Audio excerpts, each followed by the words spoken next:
Hey, this is Mike Matthews from musclelife.com. Thanks for checking out another episode of my podcast.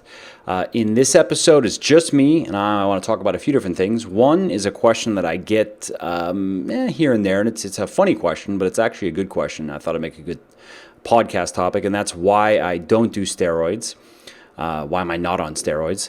The other thing I want to talk about is kind of what's a typical day. I get asked this fairly often too, in terms of how I eat and how I train and how I sleep and how I kind of work everything in. And then the other thing I want to talk about is if you have to miss workouts, what's the best way of going about that? Do you just double up and try to get in the gym for 2 hours on another day to make up for it, or is it best to change your split for the week or whatever? So I'll talk about that as well.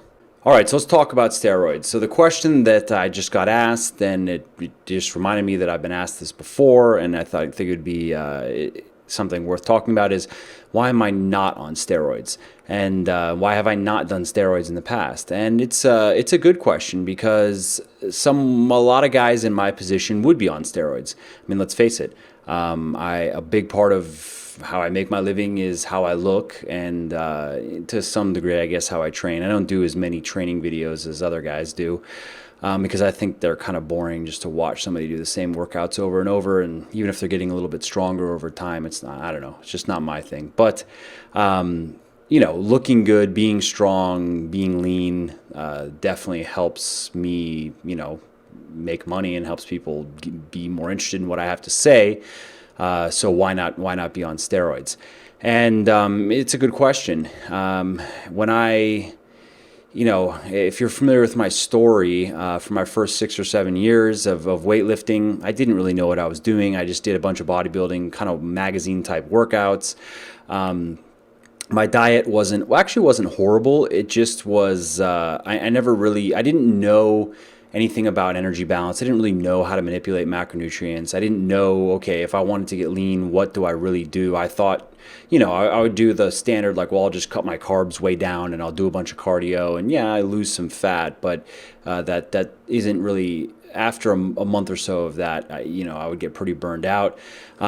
So generally my diet was, I just kind of ate a lot of food. I just hung out around probably 17% body fat, 16% body fat. And so not the worst, actually. If I would have known what I was doing with my training, I actually probably would have made decent gains simply because I was eating a lot of food. So at least I wasn't under eating.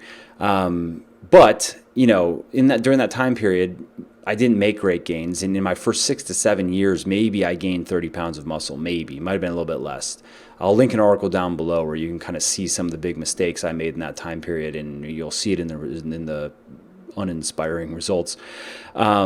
And that, during that period would have been the normal. If someone was going to do steroids, and if I was going to do steroids, it would have been in that beginning period. Because when other people come to me, and I'll have people that'll email me and just openly ask, should they do one cycle just to see how it goes? Hard gainer type of guys that they think maybe they'll just never be able to build enough muscle. Maybe they do need to just do steroids. And that's not that one. Well, I'll get into why I wouldn't recommend just doing one cycle. As a matter of fact, a guy I know in the gym this morning, he was the exact same conversation. This guy that he trains with is on drugs. He cycles on and off, which the guy says, which means he's always on. And whenever people say they cycle off, they don't cycle off. Now it's all about you just are always on, probably like at least low doses of T. And then that's like cruising, and then you blast it with the other drugs and whatever, right? So this guy just this morning was like, well, I'm gonna cut down and I'm gonna do a cycle with this other dude. And so I'll kind of have the conversation that I'm gonna have now. And the reason why I never got into drugs when I was younger and I didn't really know what I was doing and wasn't making good gains is, I guess I've never been into drugs, never really was even into drinking.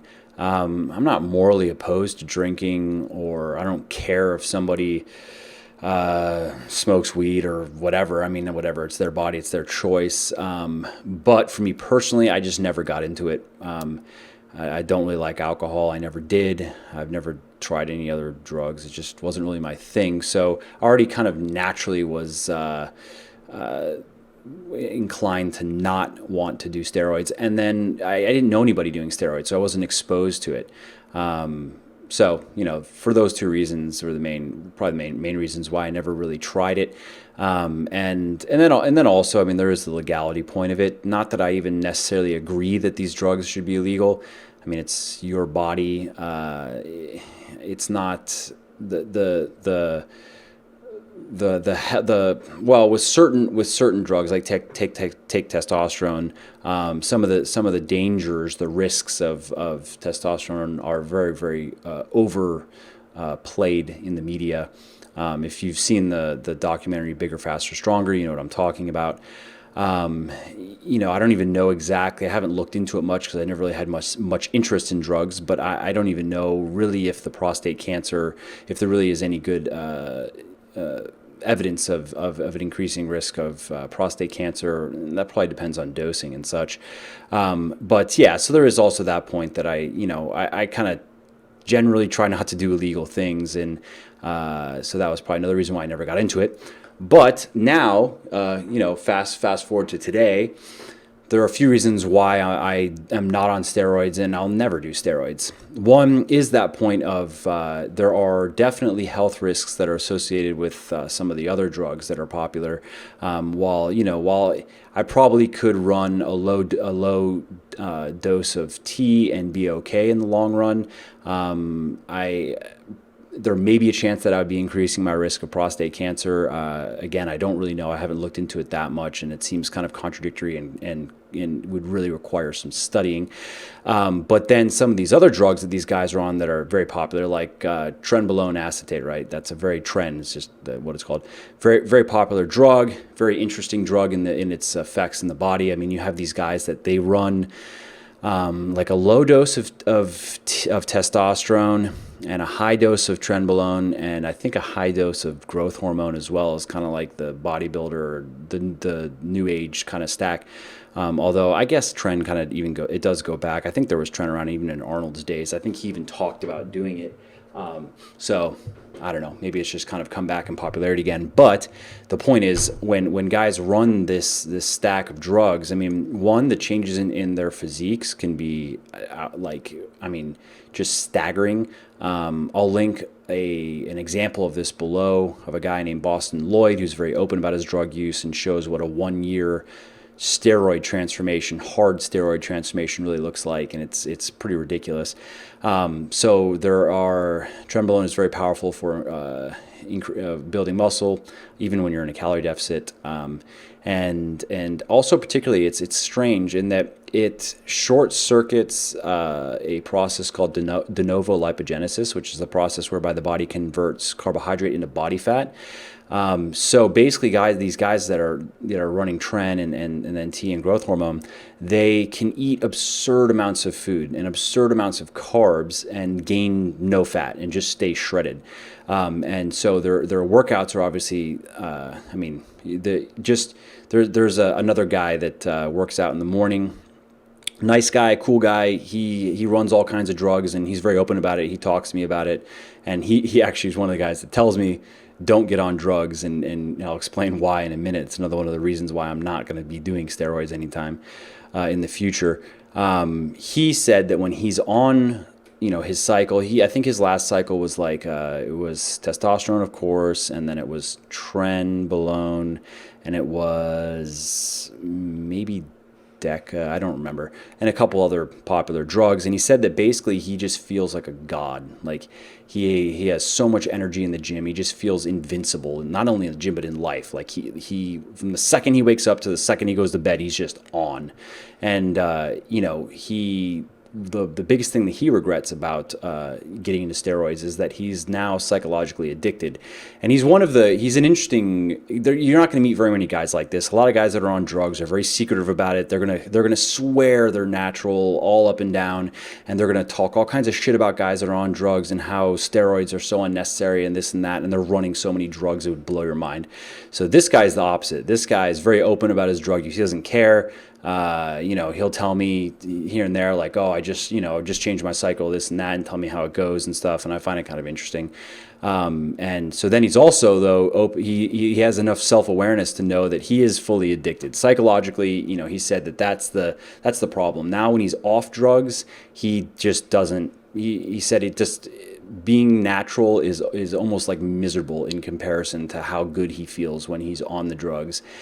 And that's also one of the reasons why I will never do steroids, is because I don't want to put myself in that position. I mean, that's like a heroin addict, or that's any where you feel life, under the influence of a certain drug, and then you can't reproduce that feeling without the drug. It's just, you can't. There's nothing that's going to do it. And, you get hooked to that feeling, and you just go back to, and, then the psychological stuff of, similar to even smoking, where triggers can come into play, or certain things that trigger you to want to use the drugs, and you're constantly dealing with that.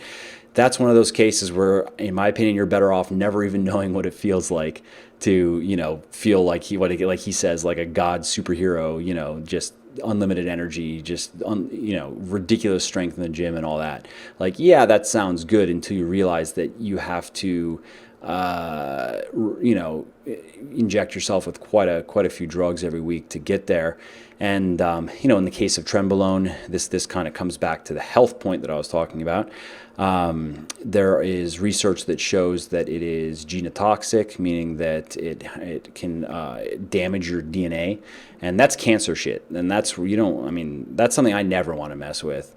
If there's one way I don't want to die, it is suffering, with a disease like cancer, and I just don't want to ever kind of go down that road. We'll see in 30 years, we'll see what a lot of these bodybuilders today that are abusing, drugs like trenbolone and these other drugs that are popular. We'll see where their bodies are at. And given that it's a very niche thing, it's unlikely to get much in the way of funding. Trenbolone is used to transport they use it with cattle to keep the lean mass on cattle while they're transporting them to be slaughtered. So are we ever really going to know the whole effects in the human body? I don't know. Is that ever going to really get enough funding research? I would be surprised. So it's just very much like you're taking your life in your own hands when you're messing around with these drugs. And also, if we're talking health stuff, obviously orals are very hard on the liver. And guys that run a lot of orals are always kind of fighting that. And then, when it comes to abuse, you hear these stories of these bodybuilders. There was some guy recently that died, and he had, some massive tumor in his liver, or there's just, the more steroids you do and the longer you do them, and especially if you're kind of going outside of just testosterone, which guys that run steroids, if you're really into steroids, you're not just running testosterone. Yes, there are people out there, and there are a lot of people out there that, have had no problems. You can definitely find stories of guys that, they've run drugs for 40 years and had no health issues. So, it's not that everyone is screwed. And I don't really know enough about it to know that, the guys that do get screwed, is it because they abused drugs, they abuse the drugs so heavily, and also abuse their bodies in other ways with, because also a lot of these bodybuilders that are on a lot of steroids, on a lot of other drugs too. They're into cocaine, they're into meth, they're into all kinds of stuff. So in alcohol, of course. So is it all the whole picture that is the problem, or is it mainly the steroids, or what? I don't know. But it stands to reason that doing a bunch of steroids is not good for your health. It's not going to improve your health. It probably is going to detract from it, and you're going to be constantly kind of, battling with that. So that's another reason why I'm just not interested in messing with it. And which kind of takes me to my next point, in that doing steroids is not necessary for what I want to do with my body. Right now I weigh about 190 pounds. I'm somewhere between about 7.5% body fat. I like how my body looks. I don't want to be bigger in general. I could use some more calves. I could use some more shoulders, which is the never-ending. As a natural weightlifter, you'll never have enough shoulders, basically. And my calves are a genetic weak point that I genetically, I had zero calves before I really started training them. So now at least I have something, but they're still kind of, they're lagging. And I'm working on it. It's kind of strange how stubborn my calves are. I'm kind of surprised. But I'm not generally trying to just put on a bunch of size because I really don't want to look like a bodybuilder. I guess you could say I kind of look like a bodybuilder now, but when I think bodybuilder, I think more somebody like I couldn't go compete, in a bodybuilding class. I'm way too small.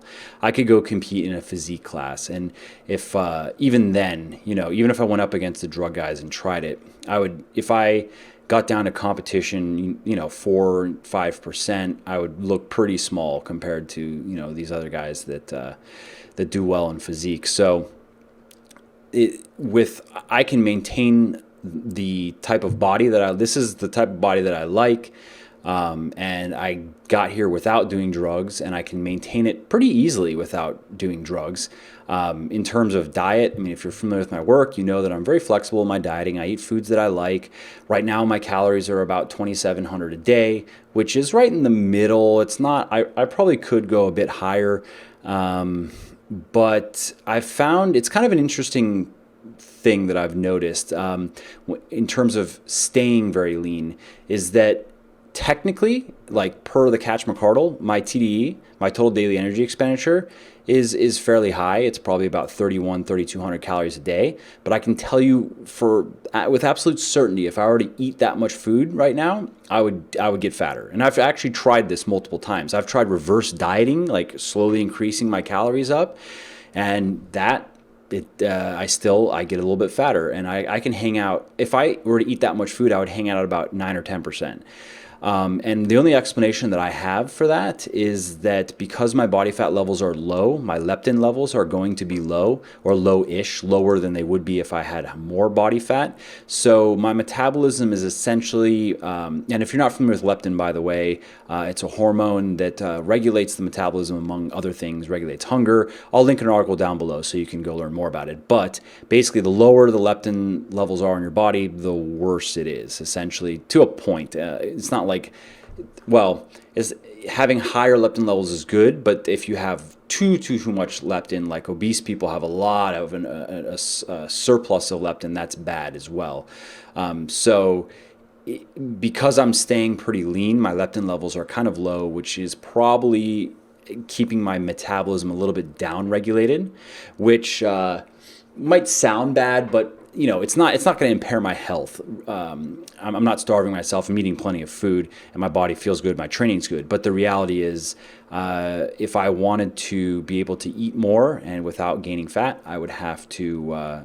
If I wanted to eat more to kind of reach my total daily energy expenditure or closer to it, then I would have to just be a little bit fatter. The only other option, which I've done, which also does work, I actually talk about it in my book, Beyond Bigger, Leaner, Stronger, is a surplus deficit kind of approach to dieting, where I'm in a surplus 5 days a week on my training days, slight surplus, and then I'm in a moderate deficit 2 days a week in my rest days to offset the surplus that I was, the little bit of fat that I've gained during the week in a surplus, essentially. So I could go that route, but I do that sometimes. Kind of depends on what I'm doing in the week, and it kind of depends on what I feel like eating. I like to be flexible with what I eat.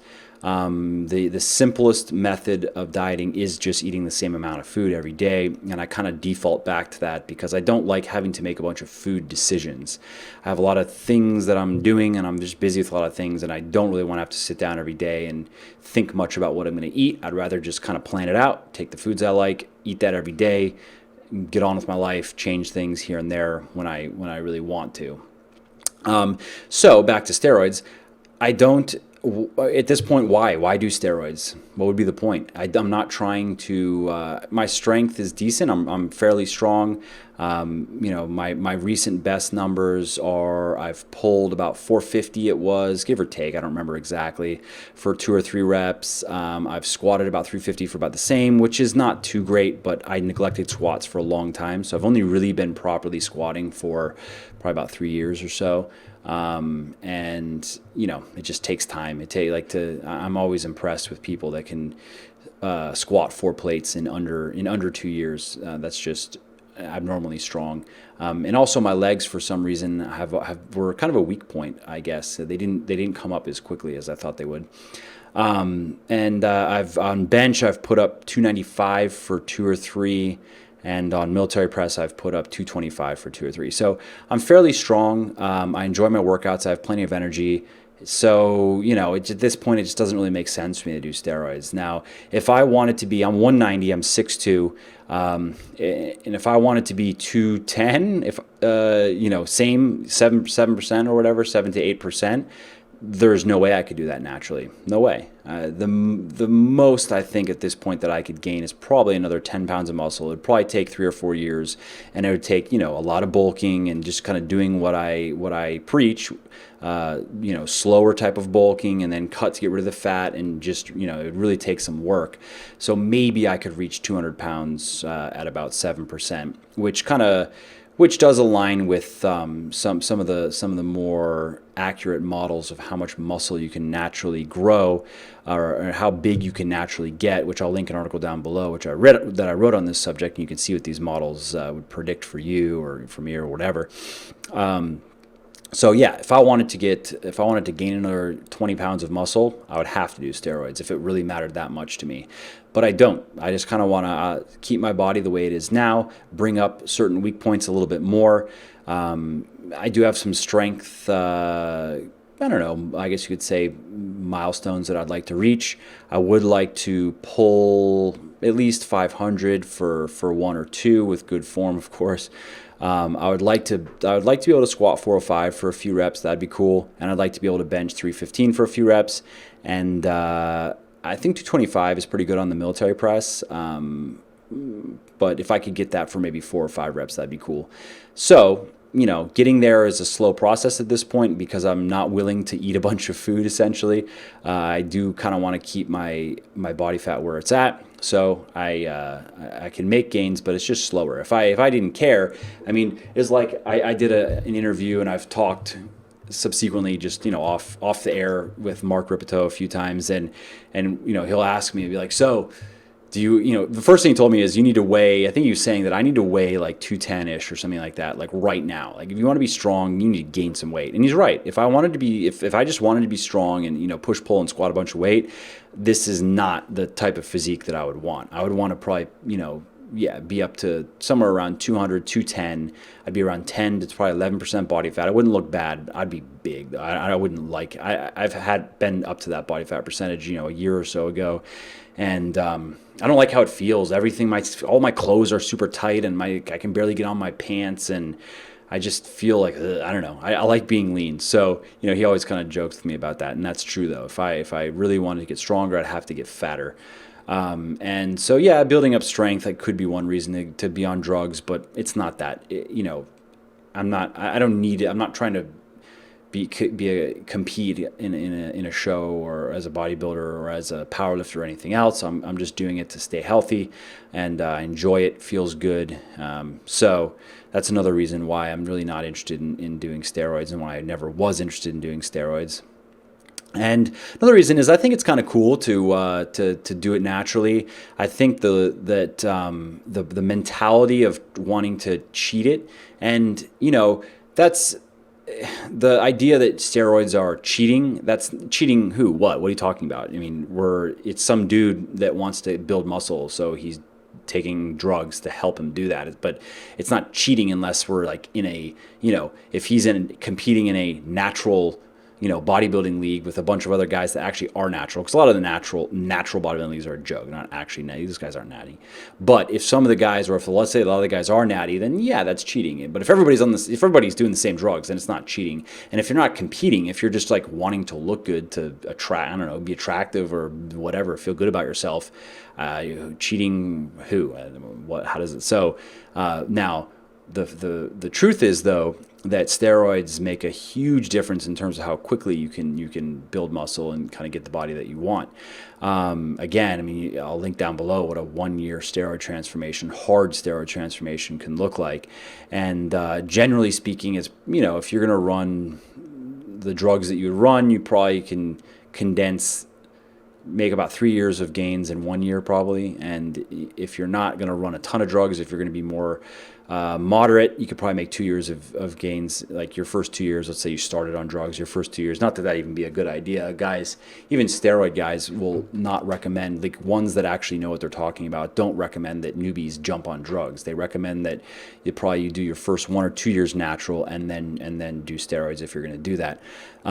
So it's that mentality though of where you're impatient, you just want it now and you don't want to wait for it and you want it to be as easy and quick as possible and so forth.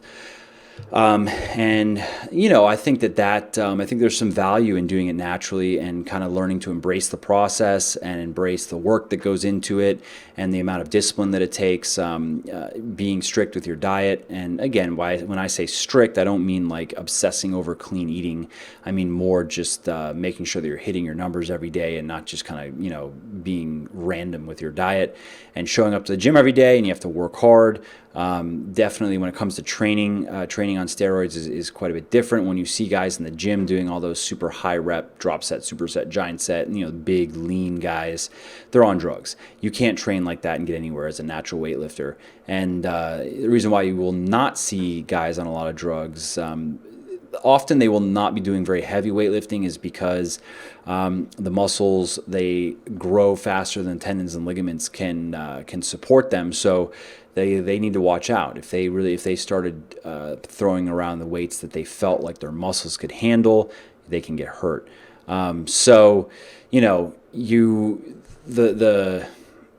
I've known quite a few guys that have been on drugs that, they'll go in and their workouts are, they'll do, sets of 20 and sets of 30 and really kind of go for the pump and go for the burn.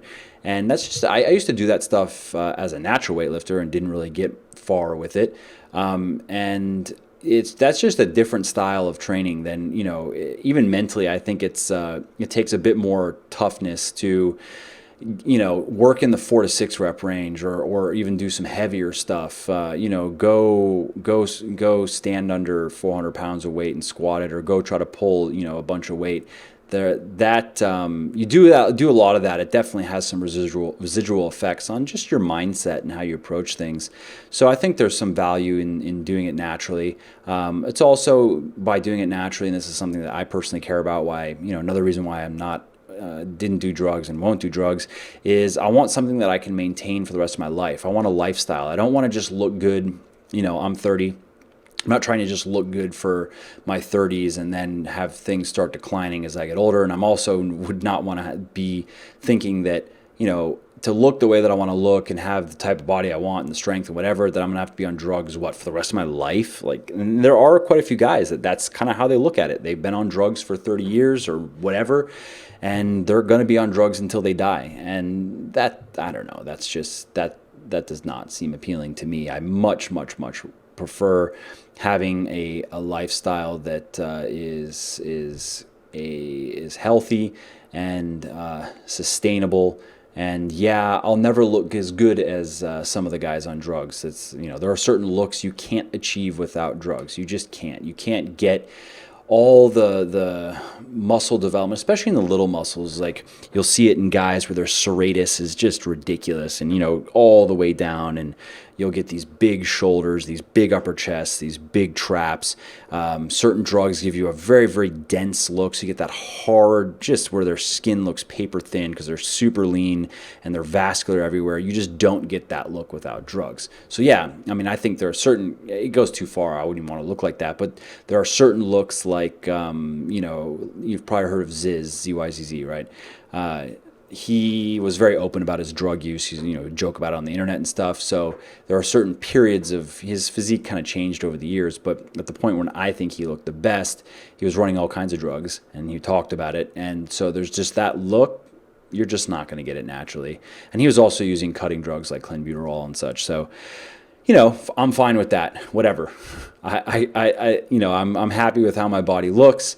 And I think that's part of a benefit of being a natural weightlifter is once you have the body that you like, it's very easy to maintain it. You get to eat plenty of food. You get to, if you overeat for a couple days, big deal. Then you just kind of reduce your food for a couple days.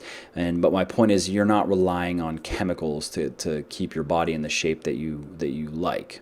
And another personal point of why I wouldn't want to be on drugs is I wouldn't want to have to constantly lie about being natural, like a lot of these people in this space do. That would just it would just bother me, especially because if I looked when with how my body is, and I talk with quite a few people that are experienced weightlifters, and also just kind of like they've made their way around the fitness space, and the people in the know, when they see my pictures and stuff, they think that their initial thought is that I could be natural. They're not sure. I'm not clearly on drugs. I'm not clearly, like some guys are clearly on drugs. They look so good and so over the top. In some cases it's over the top, but in some cases it's good, and there's just no question. And then in some cases, guys look so soft and bad and kind of frail that you're like, yeah, that guy's natty. That's clear. So I'm somewhere in the middle of that. And but then guys that really know, that are familiar with drugs, if they look at my upper chest, they look at my shoulders, they look at my core development, and they look at certain parts of my body, and they go, yeah, he's probably natural. But if I got on drugs, it would be pretty obvious. Like, you would see within 2 months of me starting a steroid cycle, you'd start seeing my pictures. You'd be like, Mike, what, like, so what new supplement are you on? And then I have to start making up stories like everybody, like, oh, I started this new sick training routine where I'm, increase my frequency, this, that, fix my diet, just doing a lean bulk, just all the bullshit that these guys say. And, yeah, fine.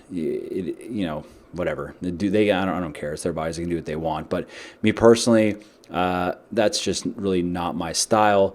I'm not like I'm a saint or anything, but just like I try not to do illegal things, like I'm not into even downloading music. Like, if I like someone's music, I just use Spotify actually. But if I couldn't find something on Spotify, I'm probably going to go buy it. If I want to watch a movie, I'm going to go rent it on Amazon because I like Amazon and I want to support them and support, if I support the, whatever it is, the movie, even if it's, supporting the movie studio is fine for the most part. Like, they're the ones that put up the money for the movies that I like. So just like how I, try to do that, kind of live my life that way. I also try to be as honest as possible. Try not to lie. I try to, and again, of course, I'm not saying I'm perfect or anything, but my inclination is more in that direction of just being honest and being open and not being shady, basically. So, then being on drugs and lying about it, because I'd have to lie about it. If I were on drugs, I couldn't say that I was on drugs, because then it would totally ruin my credibility. And a lot of people then would say, oh, he's just cheating, and it would appeal to guys that are on drugs. But to your average, guy or girl just wanting to get into shape, that'd be a huge negative, turn off if I were just open about it, saying, yeah, I'm just doing all these drugs. That's how I look good. Even it's not even necessarily that drugs are the key, because there are plenty of guys like, I go to the gym early in the morning. It's very empty. But I've gone in the afternoon before, and it's full of guys. Like, I guarantee you there are, probably 50% of the guys in there are either on drugs at this time period when I went, at least, or have done drugs. And the majority of them look terrible, and they're weak because they don't know what they're doing. They don't know what they're doing in the gym, and they don't know what they're doing with their diet. So it's not like steroids are magic. It's not like you can know nothing and just inject a bunch of stuff, and all of a sudden, now 3 months later you look awesome. The guys that really make those impressive transformations, they not only do the drugs, but they also know what they're doing with their training, and that means they know how to train as somebody that's on drugs, because it's different, and they know what they're doing with their diet, and that's not so much different. The biggest difference is depending on what drugs you're doing, you're probably just going to be able to eat more than you would otherwise, but there's not really that much of a difference otherwise. So yeah, those are really the main points of why I've never did drugs and don't really want to. So my recommendation to you, if you're considering steroids, is, of course, don't do it.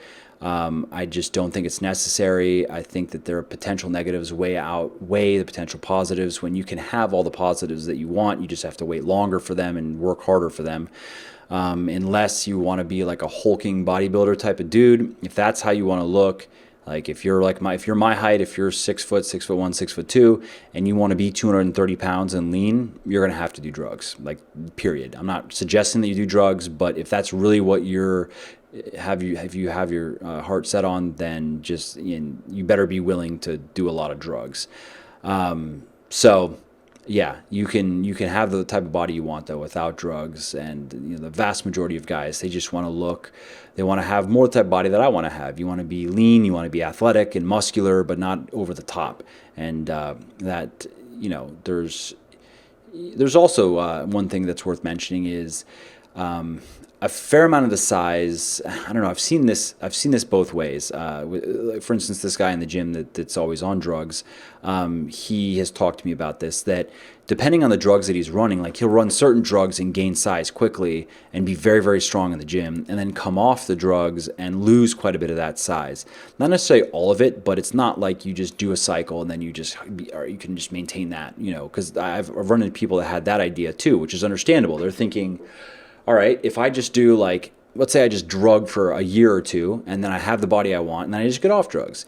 Yeah, maybe to some degree, but it probably isn't going to go exactly like that.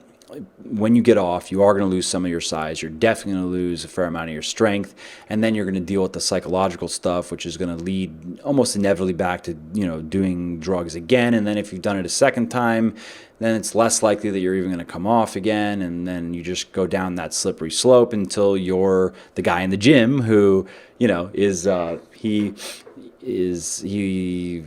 likes the feeling of being on steroids, the physical feeling, but he does not like the psychological aspect of it. But it has kind of, right now, for at least, he's kind of resigned himself to the fact that he can't quit right now. That's how he feels, that he would be too unhappy. So I don't want to mess with all that, and that's why I don't recommend that you do steroids. All right, so let's move on to the next point here, which is kind of just a typical day and kind of how I like to balance things. I get asked this fairly often, especially regarding how I eat, and I'll go through it quickly because if you're familiar with my work, there's really nothing revelatory about this. It's pretty straightforward. So I wake up early. I wake up at about 6:30, let my dogs out, go to the bathroom, blah, blah, blah. And I go train. I get there at about 7:20-ish or so, because I also do some reading in the morning. So I usually am reading for about 20, 30 minutes, and then I'm out, just catching up with blogs that I follow and stuff. So then I'm training at about 7:30-ish or so, maybe a little bit earlier. I'm there for about an hour. And then I come to the office. Depending on what I'm doing with my training, I might have, if I'm cutting, I'm going to be training fasted with, so I take some BCAAs. Well, actually, I take leucine, but you can do leucine or BCAAs. And I also take yohimbine, and I'll link an article down below to explain why. If I'm not cutting, then I'm going to have a pre-workout meal of 30 or 40 grams of protein and about 50 or 60 grams of carbs. It really makes a difference in the gym.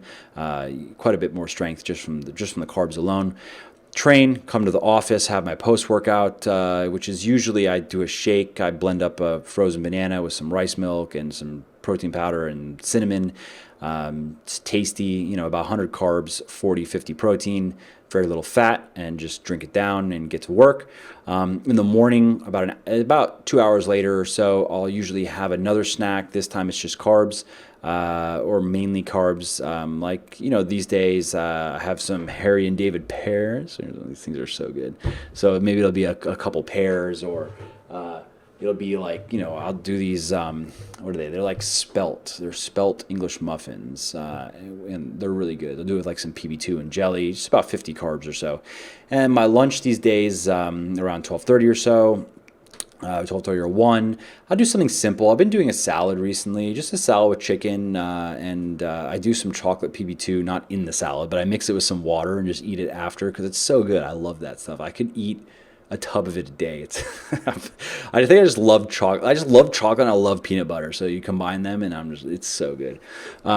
So I'll do, my lunch, and also I use this dressing, or these dressings from a company called Bolthouse Farms, and they basically take these yogurt based type these dairy based dressings like Caesar's, what I've been eating every day recently, and they make them with Greek yogurt and just lower fat fat ingredients. So you have, I mean, this Caesar dressing normally is ridiculous. Look at the calories of Caesar dressing. It's delicious, but to a few tablespoons is like 30 fat or something.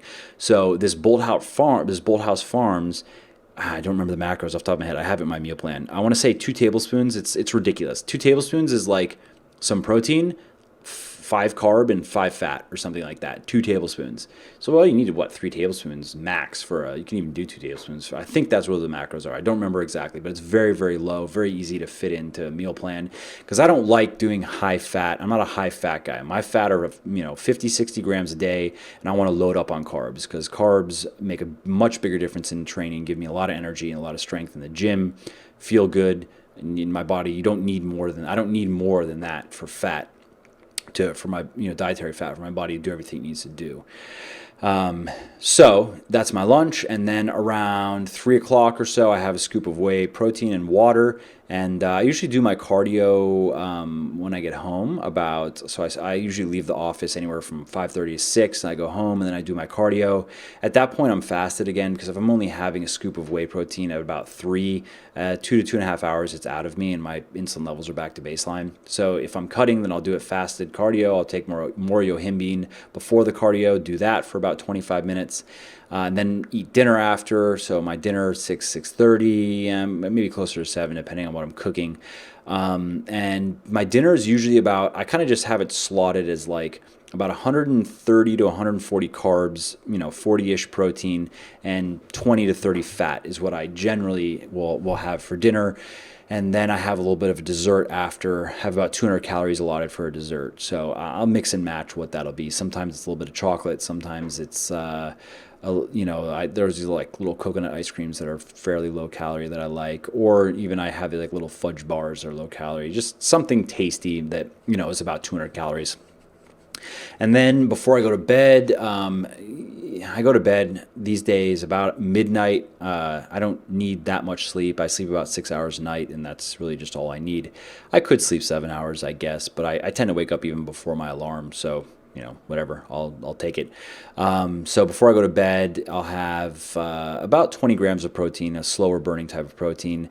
Not because you're going to go catabolic when you sleep. That's a myth. But research has shown, there's one study in particular that showed that just having a slower burning protein before going to bed improved muscle recovery in guys that were weightlifting. And of course that makes sense because if you have your last protein at, let's say, 8 p.m. and you go to bed at 12, unless your meal was huge and it's really taking a lot of time for your body to get through all that food, your body's going to be basically done processing what you just ate. By midnight, what you ate at 8 p.m. is already processed, and the amount of available amino acids in your blood is obviously going to be lower than they would be if you had some protein right before you go to bed. And if let's say you're sleeping 8 hours, there is a point where your body just runs out of amino acids to rebuild itself with. And it doesn't mean now you lose muscle. It just means that you're missing out, in a sense, on a little bit of potential recovery. So I have some slow-burning protein before I go to bed, just so there's amino acids in my blood that my body can continue to use while I'm sleeping. And so, that's kind of the simple breakdown of my day. I'm lifting 5 days a week right now. I'm doing cardio 3 days a week, and I play some sports. I play some golf on the weekend, which can burn quite a bit of calories depending on what I'm doing. If I'm on the driving range hitting a bunch of balls, it burns a surprising amount of calories, more than I thought. I think it was like 4 hours on the range was like 1,000 calories burned or something like that, which isn't that much if you were doing cardio, but it doesn't feel like cardio when you're out there. I don't feel that active when I'm just hitting balls, but there's quite a bit of whole body, I guess, total body energy that goes into that. So that's how I have my day broken down. If I'm going to be shifting things around, sometimes I'll cut carbs for my post-workout meal. I'll cut it down to maybe 50 or so, and then move those to dinner if I'm going to be doing, like, I've been trying different recipes because I'm working on a new cookbook cookbook, and sometimes I need more calories for dinner, and I don't really feel like just overeating, so I'll shift things around. I'll take 50 carbs from my post-workout, and I'm going to move those calories or move those carbs to dinner so I can make some pasta dish that I'm trying out or something like that. And you can do that kind of stuff, especially when I'm maintaining. Like, I'm not cutting right now, so I can do that and just be a little bit more kind of loosey-goosey with my intake. If I were cutting, I still could do the same thing, but I would definitely want to make sure that I'm being strict on my numbers, or I just slow the whole process down. Yeah, I mean, types of foods, I don't get sick of foods easily, so I tend to eat the same stuff every day. But if you really are into variety, you can do that. You just have to plan for it. That's all. All right, so now let's move on to the last little bit of this podcast, and that's going to be regarding if you're missing training, how to best go about it, essentially. So basically, I have a simple kind of rule of thumb. If I'm going to miss a workout, I'm training 5 days a week right now. My split is chest, back, shoulders, arms, legs, and there are also, like, depending on, I'm doing a little bit of extra chest on my arms day, so I'm training my chest twice a week, and my legs, I mean, between the heavy deadlifting that I do and the heavy squatting that I don't do more on my legs. And also, I actually don't want, my legs are, I need to measure them again, actually, but the last measurement, I think my upper thighs, I want to say, were about 27 inches, and I don't really want more there. It's already, there are certain brands of jeans that I kind of just can't wear, that I would like to be able to wear, and suits can be a bit like, I went through 6 suits buying, I buy them online, like Gilt or Rula. They'll have sales on nice brands, Prada, YSL, whatever, and so I'll try these different suits, and it's great up top, but then stupid pant, I can barely even get over my leg, so it's, I have to get it tailored. It's a bit of pain in the ass. I kind of don't want bigger legs, so I'm not doing a ton of squatting. But I am of course training legs every week, and I'm also deadlifting heavy every week, so they are going to grow to some degree, I guess. And so if I'm going to move things, if I'm going to miss a day, first to go is arms. Arms is definitely the least important day. I mean, I can just maintain my arm size and a lot of my arm strength without even really training them. If I just kept up my heavy pulling and my heavy pushing, my arms really wouldn't change visually. I would lose a little bit of strength on the curl and on stuff like overhead dumbbell press and stuff like that, but you wouldn't see it. So arms would be the first to go. So if I knew I had to miss a day next week, I'm just not going to be doing arms. I'm going to be doing chest, back, shoulders, legs. And then if I have to miss another day, then I'm going to drop shoulders. And probably I won't drop it. I'm going to take my military pressing that I do on shoulders day, and I'm going to move that to my chest day and kind of turn it into a push.